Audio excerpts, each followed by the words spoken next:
রাতে হওয়া প্রবল ঝড় ও বৃষ্টিতে বিচ্ছিন্ন মাদারিহাট থেকে টোটোপাড়া যোগাযোগ ব্যবস্থা, হরপা বান ও ধসে ভেঙে যায় হান্টাপাড়া এলাকার সড়ক।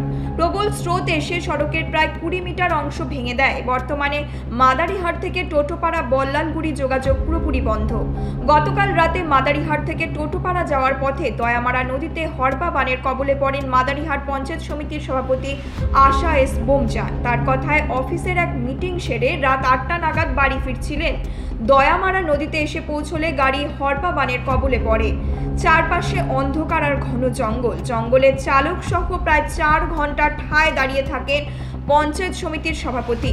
নদীতে বড় বড় গাছ পাথর ভাসিয়ে নিয়ে যাচ্ছে এমন ভয়াবহ দৃশ্যের সাক্ষী হয়ে রইলেন। গাড়িতে কিছুক্ষণ বসে থেকে পরবর্তীতে প্রাণ বাঁচাতে গাড়ি থেকে নামেন। জলের স্রোত তাদের প্রায় 80 মিটার ভাসিয়ে নিয়ে যায়।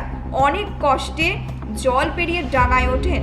বরাত জোরে প্রাণে বেঁচে ভোর 4টে নাগাদ ঘরে ফেরেন তারা।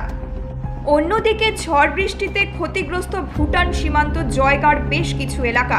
প্রবল জলের স্রোতে ভেঙে গিয়েছে জয়গা খোকলা বস্তি এলাকার সেন্ট্রাল ডুয়ার্সগামী সড়ক গোবরজদি নদীর বাঁধ। দেখা গিয়েছে বড় ফাটল। জয়গার রায়গাঁও এলাকার বাসিন্দাদের ঘরে জল ঢুকে গিয়েছে। ভুটানের পাহাড় থেকে জল ও কাদামাটি নেমে এসে বাসিন্দাদের ঘর পরিপূর্ণ।